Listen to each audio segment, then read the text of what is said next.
कतरा देश के लिए समर्पित है।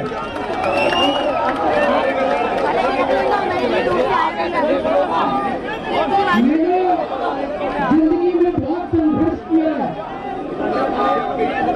बहुत बड़े संघर्ष किए, जिंदगी में बहुत मुसीबतें झेली हैं,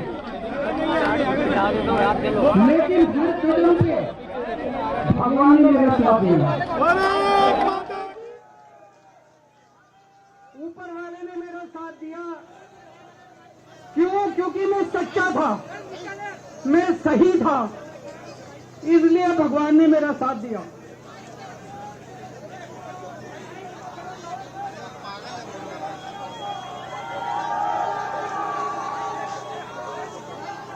इन लोगों ने मुझे जेल में डाल दिया। इन लोगों को लगा कि केजरीवाल को जेल में डाल देंगे तो केजरीवाल के हौसले टूट जाएंगे। आज मैं आपको कहना चाहता हूं, मैं जेल से बाहर आया हूं, मेरे हौसले 100 गुना ज्यादा बढ़ गए हैं।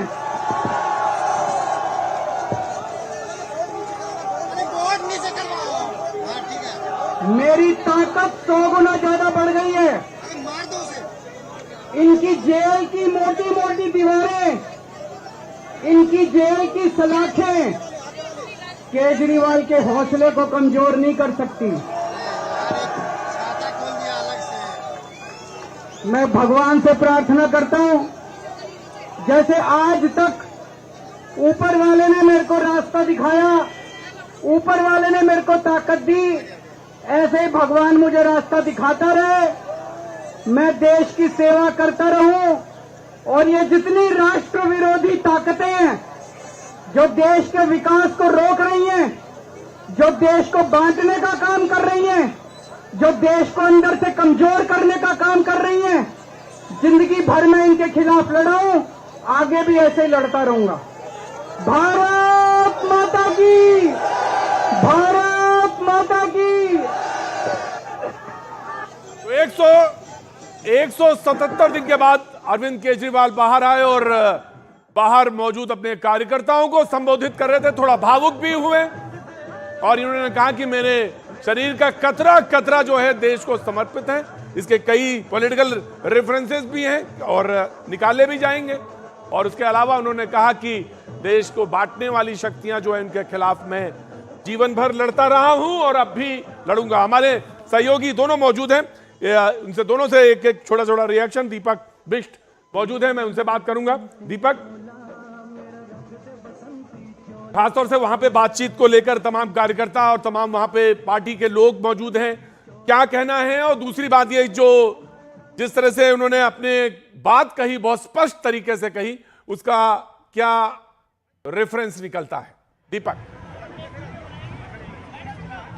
बिल्कुल, देखिए प्रतीक जी, जिस तरह से 177 दिन के बाद आज यहाँ पर अरविंद केजरीवाल बाहर दिखाई दे रहे हैं, जमानत पर यहाँ है, तो जो यहाँ पर कार्यकर्ता है उनमें भी यहाँ पर जोश नजर आता है। और साथ ही ये सब इसलिए उन्होंने कहा कि देश के लिए कतरा कतरा हाजिर है, क्योंकि इतने लंबे समय से 3 बार यहाँ पर दिल्ली में काबिज रहने वाली सरकार, और उसके अलावा वो हमेशा से ये कहते हुए है कि पूरी, ये देखिए केजरीवाल यहाँ से निकले हैं बिल्कुल बारिश में भीगते हुए, यहाँ पर रुके। जो उनके कार्यकर्ता हैं उनके पीछे भीड़ यहाँ पर देख सकते हैं। ये सब कार्यकर्ता कुछ देर पहले ही यहाँ पर जुटे थे, क्योंकि तेज बारिश हो रही है अभी भी। और प्रतीक, यहाँ पर देखिए जो लोग हैं, आप लोग कहाँ से आए हैं? हाँ जी, बिल्कुल कहेंगे जी। हम लोग, हमें बहुत अच्छा लग रहा है। आज मेरा बर्थडे भी है और सबने सेलिब्रेट किया और डबल डबल हमें बधाई हुई मिली है। अरविंद केजरीवाल जी को हम बहुत प्यार करते हैं। हमारा पिता देश का बाहर आ गया है और हमारा शेर बाहर आ गया, हमें बहुत खुशी हो रही है। I am so happy. बहुत अच्छा लग रहा है। और मैं भाषण में से आया हूँ, मैं गुरुद्वारे में था, मुझे लगा केजरीवाल जी बाहर आया, बहुत अच्छा लग रहा है। केजरीवाल जिंदाबाद। टाइगर अभी जिंदा है, टाइगर अभी जिंदा है। देखिए, ये वो कार्यकर्ता है जो कह रहे हैं कि टाइगर अभी जिंदा है और सिंघम राइट, टाइगर अभी जिंदा है। Thank you Deepak, thank you. Javed से पास एक छोटा सा रिएक्शन। जावेद इस वक्त सीएम चीफ मिनिस्टर ऑफिस के इस समय चंदीग्राम अखाड़े के बाहर मौजूद हैं, अगर उनसे बातचीत हो जाए।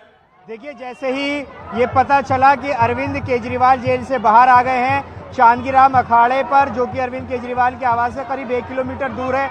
यहाँ पर अनाउंसमेंट किया गया और उस वक्त यहाँ पर उस मूवमेंट को सेलिब्रेट किया गया, यहाँ पर इन्फॉर्म किया गया। एक बार तस्वीरों में आपको दिखाएं, देखिए बारिश इस वक्त हो रही है।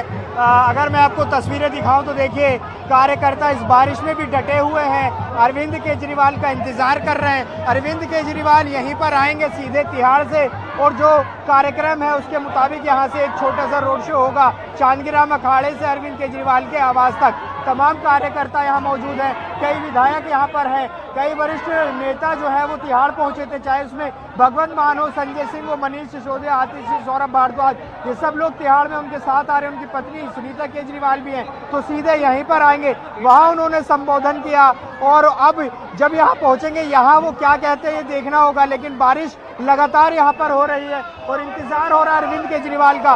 तिहाड़ से यहाँ तक पहुँचने में वक्त लगेगा, क्योंकि बारिश के बाद दिल्ली की सूरत हाल जाम की होती है, वो हम जानते हैं। तो ऐसे में 1 घंटा तो मानकर चलिए कि करीब 1 घंटे में अरविंद केजरीवाल यहाँ पहुँचेंगे और यहाँ जब वो कार्यकर्ताओं के बीच होंगे तो क्या संबोधन देंगे। संबोधन इस लिहाज से महत्वपूर्ण होगा क्योंकि हरियाणा का चुनाव है, उससे बड़ा स्टेक जो है वो दिल्ली में है। दिल्ली में भी बहुत ज्यादा वक्त चुनाव का बचा नहीं है, अगले साल शुरुआत में ही चुनाव होने हैं। तो ऐसे में आम आदमी पार्टी कार्यकर्ता और तमाम जो नेता थे वो अरविंद केजरीवाल के बाहर आने का इंतजार कर रहे थे, ताकि जो कैंपेन चल रहा है, जो लीडरशिप क्राइसिस एक तरह से था, उसको पूरा किया जा सके, कैंपेन को धार दी जा सके। साथ ही दिल्ली में जो इश्यूज हैं उनको सॉल्व किया जा सके। तो ऐसे में बड़ी राहत ही आम आदमी पार्टी के लिए है। आम आदमी पार्टी हरियाणा में न सिर्फ कैंपेन को अब आगे बढ़ाएगी, दिल्ली में बढ़ाएगी, इसके अलावा ईडी को लेकर जैसे ही रिहाई के आदेश हुए तब से ही हमलावर है ईडी पर, केंद्र सरकार पर। तो ऐसे में अब अरविंद केजरीवाल जब यहाँ आएंगे वो और क्या बात कहते हैं ये देखना होगा। कार्यकर्ताओं में किस तरह से वो जोश बढ़ते हैं देखना होगा। राइट जावेद, बहुत बहुत शुक्रिया। आपने इशारा भी कर दिया कि हरियाणा का चुनाव और खासतौर से दिल्ली में जो तमाम इश्यूज हैं उनकी तरफ भी, लेकिन सब सारे लोगों का ध्यान इस वक्त हरियाणा की तरफ है। लेकिन 2 बातें उन्होंने कही। मैं सबसे पहले आम आदमी पार्टी। न्यूज़ 18 इंडिया चौपाल, एक ऐसा मंच जहां जब जब बात निकलेगी तो सिर्फ दूर तक नहीं बल्कि दुनिया के कोने कोने में जाएगी, क्योंकि इस बार बात होगी भारत के वैश्विक महाशक्ति बनने के लक्ष्य पर। सरकार, समाज, सेलिब्रिटी और स्पोर्ट्स स्टार्स के साथ न्यूज़ 18 इंडिया चौपाल देखिए सिर्फ न्यूज़ 18 इंडिया पर।